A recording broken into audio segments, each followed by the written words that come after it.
हाय Vivian, एक बार फिर से आप सभी लोगों का स्वागत है हमारे एक और चैप्टर के अंदर, जिसे हम मॉड्यूल नंबर 1 वर्बल रीजनिंग के अंदर कवर करते हैं। और इस चैप्टर का नाम है आपके सामने लिखा हुआ एनालॉजी के बारे में जानेंगे। इसके अंदर जितने भी टाइप बनते हैं उन सारे के सारे टाइप को आप लोगों के साथ मैं डिस्कस करूंगा। वो सारे स्टेप्स जो आप लोगों को एनालॉजी से संबंधित सवालों को सॉल्व करने के लिए आपके दिमाग में होना चाहिए, उनको आपके साथ डिस्कस करूंगा। तो सबसे पहली चीज आप लोग मुझसे पूछोगे कि sir ji what is analogy. आखिरकार ये समानता वाला जो एक आपका वर्ड आपने सामने लिखा है ये होता क्या है। तो analogy is nothing but a process, एक प्रक्रिया है जिसके अंदर आप लोगों को दो आइटम्स के बीच में रिलेशनशिप स्टैब्लिश करना होता है, संबंध स्टैब्लिश करना होता है। इस आधार पर आपको दिए हुए दो पेयर ऑफ आइटम्स के आधार पर, मतलब मेरा कहने का ये है एक ऐसी प्रक्रिया जिसमें आप दो आइटम्स के बीच में क्या करेंगे, एक रिलेशनशिप्स को स्टैब्लिश करेंगे। किस आधार पर? जो आपको एग्जिस्टिंग रिलेशनशिप्स गिवन आइटम्स के बीच में दिया गया। आसान है, कोई दिक्कत वाली बात तो नहीं है। अब इसके बाद अगली चीज मैं आपके साथ डिस्कस करूंगा कि भाई इसको सॉल्व करने के जो स्टेप्स होते हैं, कौन कौन से वो स्टेप्स होंगे जिनको हमें अपने दिमाग के अंदर रखना चाहिए। जैसे कि आप लोगों से मान लीजिए कि ये कोई सवाल पूछें कि भाई रिलेशनशिप बताइए गिवन नंबर जो सेट ऑफ आइटम्स है उनके बीच में। इस प्रकार से जैसे कि मान लीजिए कि आपको दिया गया फ्रांस, और फ्रांस का इन्होंने संबंधित जो पेयर दिया वो आपको क्या दिया, पेरिस। ये आप लोगों को इन्होंने एक रिलेटेड फ्रांस के आइटम दिया। इसी प्रकार से इन्होंने आपको दिया ईरान, और फिर इसके बारे में पूछा कि इससे रिलेटेड जो आपका आइटम क्वेश्चन मार्क वाले प्लेस पर आएगा वो क्या होगा। तो आप लोगों को क्या होगा, जो सेट ऑफ आइटम्स आप लोगों को गिवन है उनके बीच में आपको रिलेशनशिप निकालना होगा। जैसे फ्रांस और पेरिस, जो वर्ड इन्होंने आपको दिए इनके बीच में क्या है कि जो पेरिस है वो क्या है, कैपिटल है आपके फ्रांस की। इसी प्रकार से ईरान की कैपिटल आपका आएगा इस दिए गए ऑप्शन में। समझ गए ना? तो आपने क्या किया, आपने आइटम को फाइंड किया, गिवन ऑप्शंस को देखा, जो ईरान से रिलेटेड होगा उसको आप लोगों को जिस प्रकार से पेरिस संबंधित था फ्रांस से उसी हिसाब से हमें देखना होगा। ईरान की कैपिटल आपको अगर पता है तो आप लगा पाओगे, अगर नहीं पता है तो देखो आप लोगों को नहीं लगाना पड़ेगा। फिलहाल हम यहाँ पर लिख देते हैं तेहरान, जो कि क्या है, ईरान की कैपिटल है। तो एनालॉजी जो आपका टॉपिक होता है ना, इसमें रीजनिंग उतना काम नहीं करती है, इसमें आप लोगों की जो जर्नल नॉलेज है वो बहुत काम करती है। और वो जर्नल नॉलेज के जो पॉइंट्स होते हैं जिनके बारे में आपको पता होना चाहिए वो भी मैं इस आपके सेशन के अंदर आपके साथ साझा करूंगा। तो चलिए एनालॉजी के पहले टाइप पर आते हैं जिसका नाम है वर्ड एनालॉजी, यानी कि शब्द सादृश्य। अब इस वर्ड एनालॉजी के अंदर आपको कई सारे टाइप देखने के लिए मिलेंगे, क्योंकि वही वाली बात कि आपको दो आइटम दिए जाएंगे, वो आइटम के आधार पर आपको दूसरे आइटम का एक मिसिंग पॉइंट वो पूछेंगे। तो पहले आपको गिवन आइटम्स के बीच में रिलेशनशिप आइडेंटिफाई करना पड़ेगा, और फिर उसी आधार पर आपसे जो पूछा है उसमें आपको उस सिमिलर रिलेशनशिप को अप्लाई करना होगा। तो सबसे पहला एक बेसिक पॉइंट या फिर एक बेसिक टॉपिक जिस पर आधारित आपसे वर्ड एनालॉजी के अंदर सवाल पूछे जाते हैं वो पूछे जाते हैं कैपिटल, और उसकी जो कंट्री की कैपिटल है वो क्या है। इस प्रकार से आप यहां पर आइए, आपका पहला टॉपिक हम शुरू करते हैं, कंट्री एंड इट्स कैपिटल। दोबारा से एक एग्जांपल लिखता हूं। मैंने यहां पर लिखा यूएसए, और यूएसए के सामने मैंने एक वर्ड लिख दिया, क्या, वॉशिंगटन। इसी प्रकार से मैंने इससे रिलेटेड आपका एक सिमिलर वर्ड आपसे पूछा कि बताइए कि सिमिलर कॉन्सेप्ट पर कनाडा के साथ इस क्वेश्चन मार्क वाले प्लेस पर कौन आएगा। तो आप लोगों को पता है कि भाई यूएसए की जो कैपिटल है वो वॉशिंगटन डीसी है। सिमिलरली आप लोगों को देखना है कि जो कनाडा है उसकी कैपिटल क्या है। तो अगर आपको पता होगा तो ठीक है, और नहीं पता होगा तो आप लोगों का ये सवाल आपके हाथ से निकल जाएगा। तो कनाडा की कैपिटल यहां पर हम क्या फिल करेंगे, ओटावा फिल करेंगे। अब हमारे इस टाइप नंबर 1 जिसमें कंट्री और उनकी कैपिटल्स के बारे में हमें पता होना चाहिए, उसकी लिस्ट आप लोगों के साथ शेयर करूंगा। उस लिस्ट को आप लोगों को रट लेना है। इसमें किसी भी प्रकार की कोई ट्रिक नहीं होती है, किसी भी प्रकार का आप लोगों को इस आपके टॉपिक के अंदर आपको हेल्प नहीं करी जाती है। अगर आपको कैपिटल पता है आप आंसर कर पाओगे, अगर आपको कैपिटल नहीं पता है तो आप लोग उस सवाल को सॉल्व नहीं कर पाओगे। कोई भी ट्रिक काम नहीं करेगी। चलो तो मैं इस प्रकार की आप लोगों के साथ एक लिस्ट बता देता हूं। तो ये वाला सवाल हमने कर लिया। कनाडा के साथ हमने कौन सा जो वर्ड है वो आपका फिट किया, ओटावा, क्योंकि ओटावा क्या है, कनाडा की क्या है कैपिटल, जिस प्रकार यूएसए की कैपिटल आपको दी गई थी वॉशिंगटन डीसी। तो आइए भाई, आप लोगों के सामने एक लिस्ट है। इस लिस्ट के ऊपर आप लोग प्लीज अपने नोट्स बनाना चाहें नोट्स बना लीजिएगा। यहां पर मैं ज्यादा एक्सप्लेन क्या ही करूं।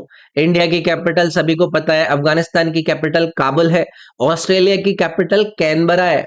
ज्यादातर लोग इसमें कुछ भी, कोई सिडनी लगा देता है, कोई मेलबर्न लगा देता है, क्योंकि उन्होंने वो एमसीजी और एससीजी करके क्रिकेट स्टेडियम ऑस्ट्रेलिया के अंदर देखे होते हैं तो उनको लपेट लेते हैं।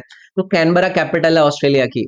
ऑस्ट्रिया की वियना है, बांग्लादेश ढाका, भूटान की थिम्फू, इराक की बगदाद, जापान की टोक्यो, फ्रांस की पेरिस, क्यूबा की हवाना, नॉर्वे की ओस्लो, जर्मनी की बर्लिन, मॉरिशस की पोर्ट लुइस, यूएई की अबू धाबी, जिम्बाब्वे की हरारे, ग्रीस की एथेंस। तो ये क्या है, कंट्रीज और उनकी कैपिटल्स की मैंने लिस्ट आप लोगों को बनाकर दे दी। ऐसी और भी मैंने लिस्ट आपके साथ शेयर करी है। इटली की रोम, इजिप्ट की कैरो, अर्जेंटीना की ब्यूनोस एयर्स, सिप्रस की निकोसिया, न्यूजीलैंड की वेलिंगटन, वियतनाम की हनोई, डेनमार्क की कोपेंगन। तो ये आप लोगों को यार याद रखनी है। अब इस पर मैं आप लोगों को ज्यादा टाइम पास वाला काम नहीं कर सकता। ये कुछ कंट्रीज और उनकी कैपिटल की लिस्ट मैंने आप लोगों के साथ यहाँ पर साझा करी है। इन कैपिटल्स और उनकी कंट्रीज के नाम आप लोगों को बाई हार्ट रट लेना है। सवाल अगर इस कॉन्सेप्ट पर बना, कंट्री और उसके कैपिटल पर, तो फिर आप लोगों को देखना है। चले भाई, अब हम आएंगे आपके इस वर्ड एनालॉजी के सेकंड टॉपिक पर, जिसके अंदर हमें भारतीय राज्य और उन राज्यों की राजधानियां देखने के लिए मिलती हैं।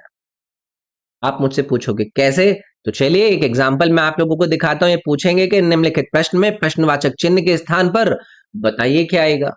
तो इन्होंने आपको दिया गोवा का संबंध किससे, पणजी से। तो आपसे इन्होंने पूछ लिया कि असम का संबंध किससे होगा। आप लोगों को पता है कि पणजी क्या है, आपके प्यारे गोवा की राजधानी है। और इसी प्रकार से असम राज्य की राजधानी क्या है, दिसपुर है।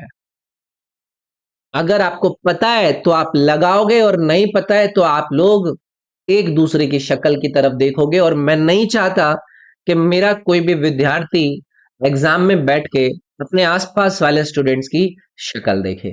इसीलिए आप लोगों के सामने एक लिस्ट मैंने यहां पर साझा कर दी है। इस लिस्ट में हमारे भारतीय राज्य या फिर केंद्र शासित प्रदेश और उनकी राजधानियां दी गई हैं।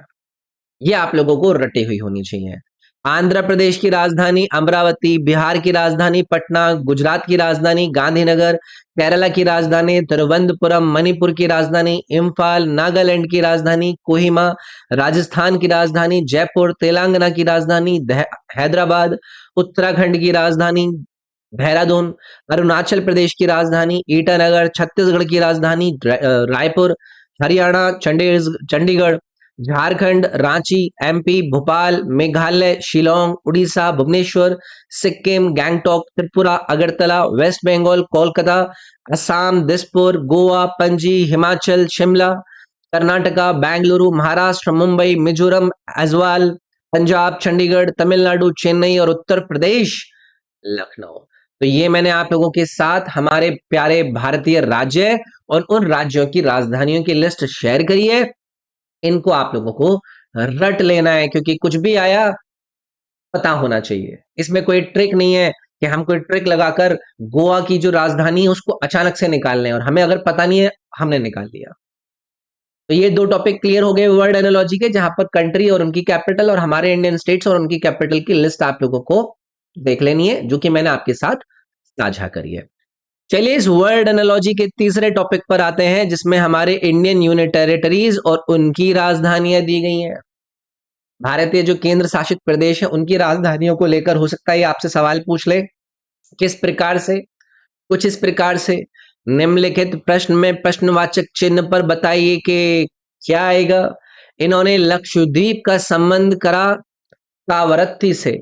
तो आप लोगों को इन्होंने पूछा कि सिमिलर बेसिस पर अंडमान एंड निकोबार आइलैंड के साथ बताइए क्या आएगा।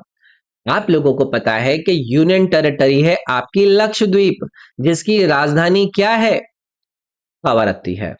इसी प्रकार अंडमान एंड निकोबार आइलैंड, जिसे आप एक यूनियन टेरिटरी के रूप में देख रहे हैं, उसकी कैपिटल क्या रहेगी? पोर्ट ब्लेयर रहेगी। अब आप लोग पूछेंगे कि सर जी तो इसी बात पर हमें आप लिस्ट दे दीजिए इंडियन यूनियन टेरिटरीज और उनकी कैपिटल्स की। तो ये रही आपके सामने हमारे देश की यूनियन टेरिटरीज और उनकी capital. Andaman and Nicobar island की पोर्ट ब्लेयर, चंडीगढ़ की Chandigarh, Dadar and Nagar Haveli and Daman and Diu की दमन, दिल्ली की न्यू दिल्ली, लक्षद्वीप की कावरत्ती, पुडुचेरी या पौंडीचेरी की पौंडीचेरी, जम्मू एंड कश्मीर की श्रीनगर और लद्दाख की लद्दाख। कोई समस्या यहाँ पर? एनालॉजी का मतलब समझ रहे हैं? आपको इसमें सिमिलैरिटी ढूंढनी होती है और सिमिलैरिटी आप लोग तब पता लगा पाएंगे वर्ड एनालॉजी के अंदर अगर आपको इन बातों के आइडिया होंगे। तो चलिए आपकी इस वर्ड एनालॉजी का एक और टाइप देखते हैं। अगला टाइप जो आप लोगों से पूछा जाता है वो पूछा जाता है कंट्री और उनकी करेंसी, यानी कि देश और उनकी मुद्राएं। कैसे आएंगे सर सवाल? तो चलिए एक सवाल आप लोगों को दिखाते हैं। निम्नलिखित प्रश्न में प्रश्नवाचक चिन्ह पर बताइए कि क्या आएगा। इराक को इन्होंने संबंधित करा किससे? दीनार से। तो इसी प्रकार आप लोगों से पूछा गया कि बताइए कि रशिया के साथ क्या ऑप्शन आएगा। तो दीनार क्या है भाई? करेंसी है किसकी? इराक की। और सिमिलरली रशिया की करेंसी क्या है? रशिया की करेंसी है रुबेल। याद रखेंगे। तो अब आप लोग मुझसे पूछेंगे कि सर जी इसी बात पर एक काम करो हमारे लिए कि एक ऐसी लिस्ट शेयर कर दो जिसमें कुछ इंपॉर्टेंट कंट्रीज हो और उन कंट्रीज की करेंसी जिनके बारे में हमें पता होना चाहिए हमारे साथ शेयर कर दीजिए। तो लीजिए भाई आपके सामने एक लिस्ट मैंने शेयर कर दी है। इसमें आपको इंडिया की पता है भाई रुपी है, उसके अलावा बांग्लादेश की टका है, ईरान की रियाल है, कोरिया की वॉन है, यूएसए की dollar, Turkey lira, Malaysia ringgit, Australia dollar, Thailand baht, Saudi Arabia riyal, Brazil real, Pakistan rupee, China yuan, Norway krone, Japan yen, UK pound, ये Argentina peso, UAE dirham, Burma kyat, Russia rouble, Iraq dinar, Sweden krona और Kuwait की भी दिनार है और chilli की भी पैसो है। जैसे कि अर्जेंटीना की पैसो थी वैसे ही चिली की भी पैसो है। तो यार ये जो इंपॉर्टेंट बातें मैंने आप लोगों के साथ यहाँ पर डिस्कस करी है इनको लेकर कोई दिक्कत तो नहीं है ना? और आप लोगों को चलो यहाँ पर एक इंपॉर्टेंट एक फैक्ट बता देता हूँ। एक इंपॉर्टेंट फैक्ट याद रखिएगा। साल था आपका 2022 और महीना था 2022 नहीं 2002 सॉरी 2002 के जनवरी मंथ के अंदर यूरो यूरो क्या बन जाता है ऑफिशियली? वो बन जाता है करेंसी। टोटल यूरोपियन यूनियन के अंदर कितने मेंबर है? 28। तो 28 में से 19 जो यूरोपियन यूनियन की कंट्रीज हैं उनकी जो ऑफिशियल करेंसी है वो क्या है? यूरो है। वो कंट्री कौन कौन से हैं उनके बारे में आपको पता होना चाहिए। जैसे कि ऑस्ट्रिया याद रखिएगा जिसके आप लोगों से ये करेंसी का बारे में पूछ लें। इसी प्रकार से बेल्जियम आप लोगों को याद रखना है जिसका जो आपका करेंसी है वो आपका यूरो ही कंसिडर होगा। इसी प्रकार से सिप्रस है। इसी प्रकार से आपको एस्टोनिया नजर आएगा। इसी प्रकार से आप लोगों को फिनलैंड नजर आएगा। इसी प्रकार से आप लोगों को फ्रांस नजर आएगा। इसी प्रकार से आप लोगों को जर्मनी नजर आएगा। इसी प्रकार से आप लोगों को ग्रीस नजर आएगा। इसी प्रकार से आप लोगों को आयरलैंड नजर आएगा। इसी प्रकार से आप लोगों को इटली नजर आएगा। इसी प्रकार से आप लोगों को लातविया नजर आएगा। इसी प्रकार से आप लोगों को लिथुनिया नजर आएगा। इसी प्रकार से आप लोगों को माल्टा नजर आएगा। और भी कुछ है एक बार देख लीजिएगा, मुझे इतनी लिस्ट के बारे में आइडिया है। बाकी की जो लिस्ट है वो प्लीज आप लोग देख लीजिएगा, ये मैंने यहाँ पर आपका मेंशन कर दिया है, तो इससे आप लोगों के लिए आसानी हो जाएगी। समझ रहे हैं? तो ये जो कंट्री और उनकी करेंसी रिलेटेड आप लोगों से कोई सवाल अगर ये पूछते हैं, उस कॉन्सेप्ट बेस्ड सवाल पूछते हैं, तो उसको लेकर कोई समस्या तो नहीं रहेगी। चलिए फिर इसी बात पर आपके इस वर्ड एनालॉजी का एक और टाइप देखते हैं, जिसमें आप लोगों से इंस्ट्रूमेंट्स और मेजरमेंट्स पूछे जाते हैं। यहां से हम आपके साथ एग्जाम्पल के रूप में बात करेंगे। इसके अंदर तो आपको समझ में आ ही गया होगा कि इस पर बनने वाले सवालों में आपको जो रिलेटेड पेयर दिया जाएगा वो एक दूसरे से अपना किस प्रकार का रिलेशन रखेंगे, उपकरण और उसकी माप का। तो इंस्ट्रूमेंट और मेजरमेंट बेस आपने देखा होगा पिछले पेपर्स में, किसी भी एग्जाम को आप उठाकर देख लीजिए कि इस पर आधारित आपके सवाल बहुत ही सामान्यतः आपको देखने के लिए मिलते हैं। जैसे कि एक एग्जाम्पल हम पिक करते हैं, आपके सामने ये एग्जाम्पल है, इसमें ये पहला पेयर दिया गया है कि जो बैलेंस है उसका संबंध है मास से, यानी कि तोलन का संबंध है द्रव्यमान से। तो इसी प्रकार से आपसे पूछा जा रहा है कि ओडोमीटर का संबंध किससे होगा। तो इसमें हमें किस प्रकार के कॉन्सेप्ट को आइडेंटिफाई करना होगा, मेजरिंग इक्विपमेंट को आइडेंटिफाई करना होगा। जैसे कि जो बैलेंस होता है, जो तोलन होता है, उसको आप यूज करते हैं किसी भी ऑब्जेक्ट के मास यानी कि द्रव्यमान को मेजर करने के लिए। तो इसी प्रकार ओडोमीटर का इस्तेमाल किया जाता है क्या मापने के लिए, डिस्टेंस को मापने के लिए, दूरी को मापने के लिए। तो अब आप मुझसे बोलेंगे कि सर जी तो फिर एक काम करिए ना, कुछ इंस्ट्रूमेंट्स और उन इंस्ट्रूमेंट से किस चीज को मापा जाता है ऐसी एक लिस्ट हमें दिखा दीजिए। तो मैंने आपकी बात को समझा और आपके सामने एक लिस्ट पेश कर दी। ये सारे के सारे जो इंस्ट्रूमेंट्स, कुछ इंपॉर्टेंट इंस्ट्रूमेंट्स मैंने यहां पर लिस्ट किए हैं, एटलीस्ट इन्हें आप रट लीजिएगा। जैसे कि बैरोमीटर का इस्तेमाल होता है दाब को मापने के लिए, प्रेशर को मापने के लिए। थर्मोमीटर का यूज होता है तापमान यानी कि टेम्परेचर को मापने के लिए। स्केल का लेंथ को, स्क्रू गेज का किसी भी वस्तु की थिकनेस को मापने के लिए। पैथोमीटर का यूज होता है सी की गहराई को मापने के लिए। कैलोरीमीटर का इस्तेमाल हीट को मापने के लिए। एनेमोमीटर का इस्तेमाल डायरेक्शन और स्पीड किसी भी हवा की मापने के लिए। हाइग्रोमीटर का इस्तेमाल ह्यूमिडिटी को मापने के लिए। अमीटर का इस्तेमाल विद्युत करंट को मापने के लिए। सिज्मोग्राफ का इस्तेमाल अर्थक्वेक की इंटेंसिटी को मापने के लिए।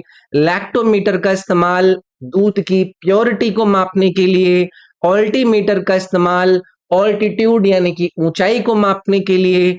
ओडोमीटर का इस्तेमाल डिस्टेंस, बैलेंस का इस्तेमाल मास को मेजर करने के लिए। पेसोमीटर का इस्तेमाल स्ट्रेन्स को मापने के लिए। स्फिग्मोमैनोमीटर का इस्तेमाल ब्लड प्रेशर को मापने के लिए।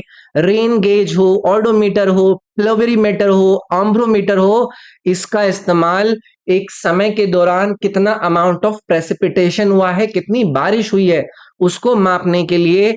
और ऑडीमीटर का इस्तेमाल साउंड की इंटेंसिटी को मापने के लिए किया जाता है। तो ये मैंने आप लोगों के साथ कुछ इंस्ट्रूमेंट्स यानी कि उपकरण और उनसे जो आप चीज मापते हैं, यानी कि जिन चीज को आप मेजर करते हैं, वो मैंने आपके साथ लिस्ट शेयर करी। तो याद रख लीजिएगा, ये इसके एनालॉजी टॉपिक के अंदर बहुत सारी चीज याद रखनी पड़ेंगी। और ऐसा नहीं है कि इनका सिर्फ इस्तेमाल आपका इसी रीजनिंग के टॉपिक में होता है, इनके डायरेक्ट सवाल आपके जीके जीएस के अंदर पूछ लिए जाते हैं। वो पूछ लेंगे कि बताइए कि ऑल्टीट्यूड को मापने के लिए दिए गए 4 विकल्प में से किस इंस्ट्रूमेंट का इस्तेमाल होता है, तो आप आंसर वहां पर कर देंगे, आपके विकल्प में दिया हुआ ऑल्टीमीटर। समझ रहे हैं? तो चलिए फिर हम अपने अगले पॉइंट पर बढ़ेंगे, अगले प्रकार के एनालॉजी के टाइप 1 यानी कि वर्ड एनालॉजी के कॉन्सेप्ट पर बढ़ेंगे।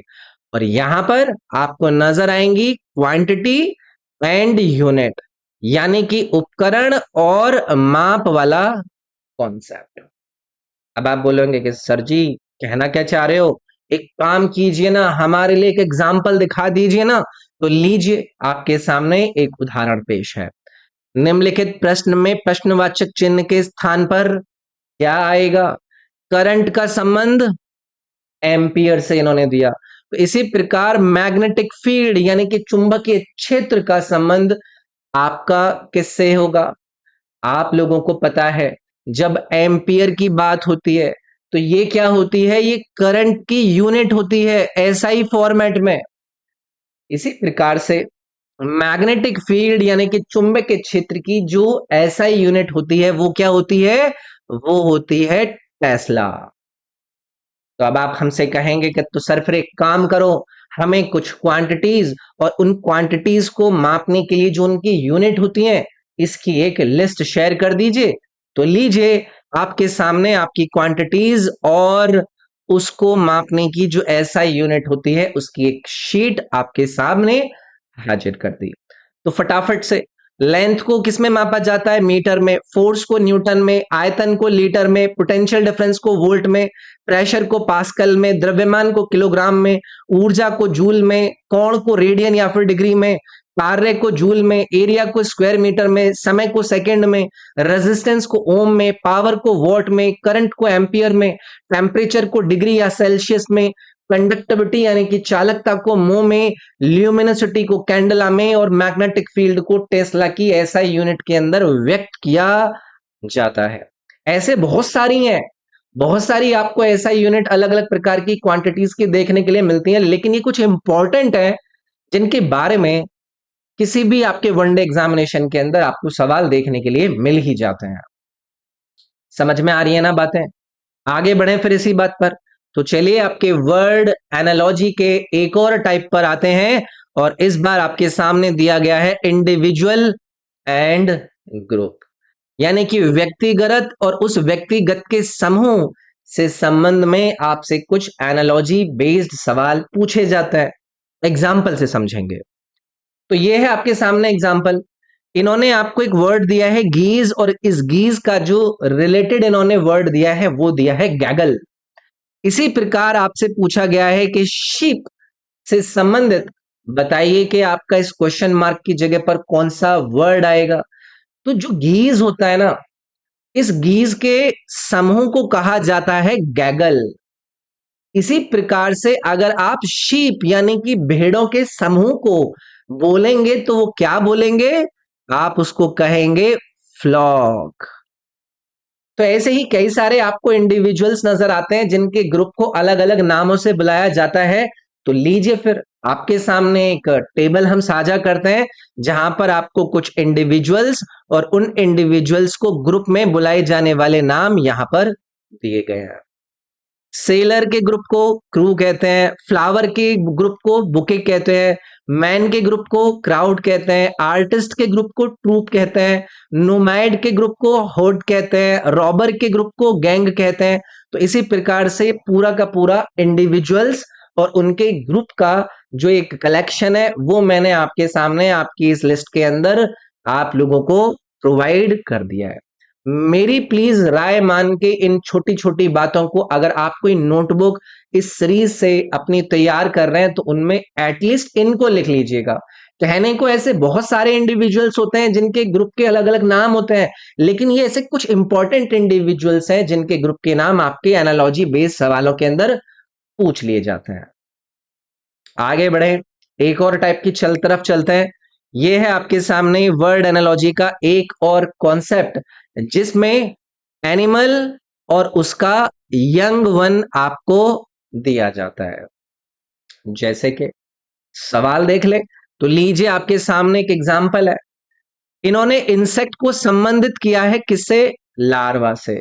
तो इसी प्रकार से पूछ रहे हैं कि स्वान का संबंध किससे होगा? जब हम किसी इंसेक्ट को देखते हैं, किसी कीड़े को देखते हैं, तो जब वो छोटा होता है ना तो उसको जाना जाता है लार्वा के नाम से। और इसी प्रकार से जब आप स्वान को देखते हैं तो स्वान के यंग वन यानी कि उसकी छोटी आयु वाले रूप को कहा जाता है सिग्नेट, यानी कि CYGNET। ये याद रखिएगा आप। मुझे पता है आप लोगों को लग रहा होगा कि यार इतने सारी चीजें हैं सर जी, इनको तो याद करते करते ना हमारी बैंड बज जाएगी। अगर आपको अपनी बैंड पेपर में नहीं बजवानी है इन छोटे से सवालों को सॉल्व करने के लिए तो प्लीज मेरी तरफ से थोड़ी सी मेहनत करके अभी अपनी बैंड बजवा लेना।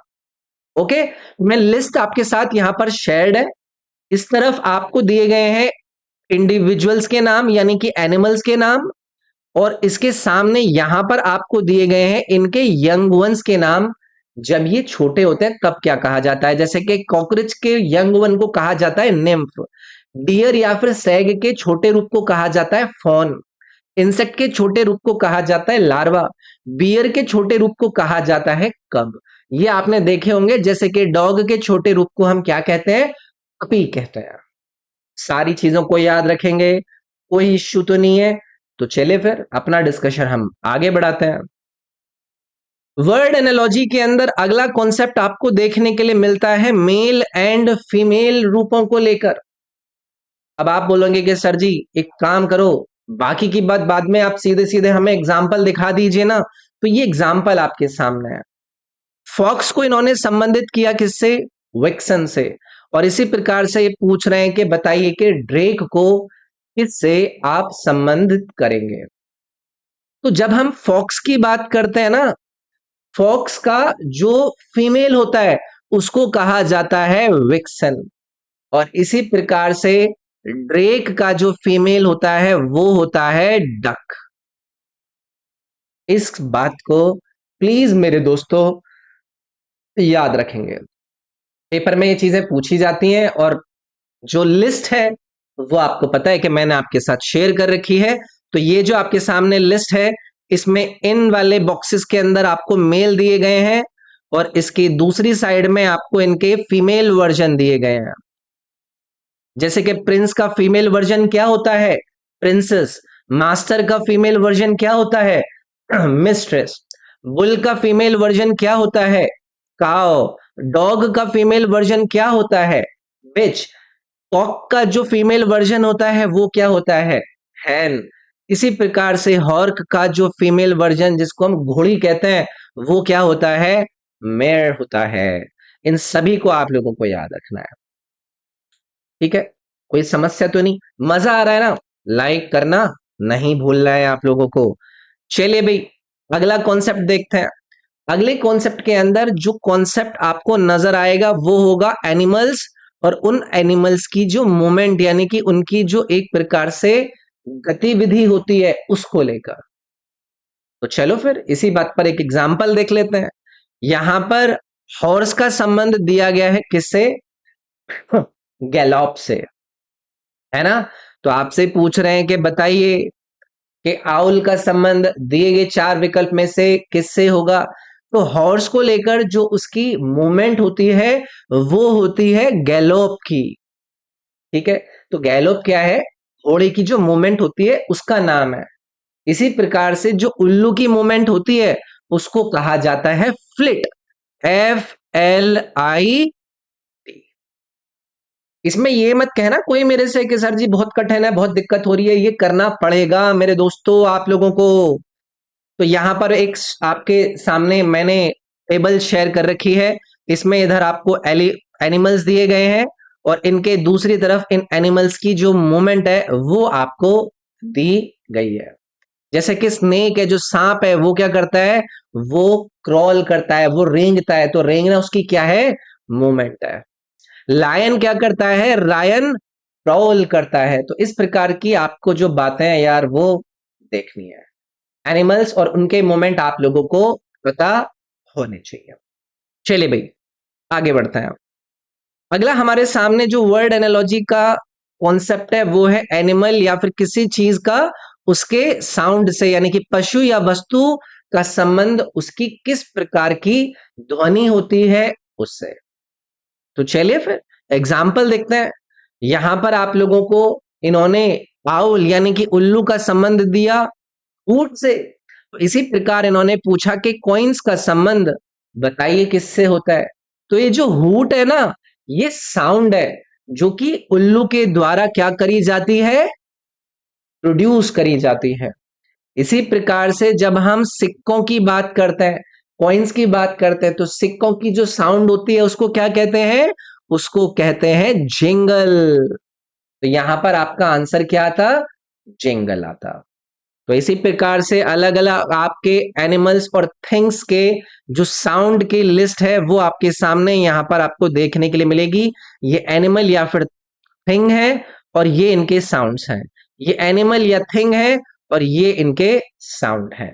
जैसे कि हाथी होता है, हाथी की साउंड क्या होती है, या फिर हाथी की साउंड को हम क्या कहते हैं, ट्रम्पेट कहते हैं।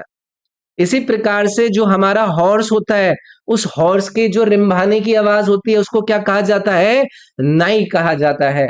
लायन क्या करता है, वो गुर्राता है, वो क्या करता है, रोर करता है। तो ये सारे के सारे आप लोगों को याद रखने हैं। जो फ्रॉग होता है, जो मेंढक होता है, वो कुटर कुटर जो करता है, उसकी उस आवाज को क्या कहते हैं, क्रोक कहते हैं। तो ये सारी बातें आप लोगों को याद रखनी है। ठीक है, चले भी आगे बढ़ते हैं। और ये है आपका अगला कॉन्सेप्ट। अगला कॉन्सेप्ट 15 नंबर कहां से आ गया यार, 11 नंबर था ना, 15 नंबर कहां से आ गया भाई। इसमें मेरे से कुछ स्लाइड्स मिस हो गई हैं, तो एक काम करते हैं, इस वाली हमारी वीडियो को यहीं तक रखते हैं। वर्ड एनालॉजी के मैंने आप लोगों को आ, ये 11 कॉन्सेप्ट्स बताए, जिसमें एनिमल और उनकी साउंड तक का डिस्कशन मैंने आपसे किया। इसके आगे का डिस्कशन अगले पार्ट में करेंगे। वो एक दो स्लाइड शायद गलती से मेरे से डिलीट हो गई हैं, मैं उनको ऐड करके फिर अगले पार्ट में आपसे आपकी इस वर्ड एनालॉजी के बाकी का डिस्कशन कंटिन्यू करूंगा। वीडियो अगर आपको पसंद आती है तो आप इस वीडियो को लाइक जरूर कीजिएगा।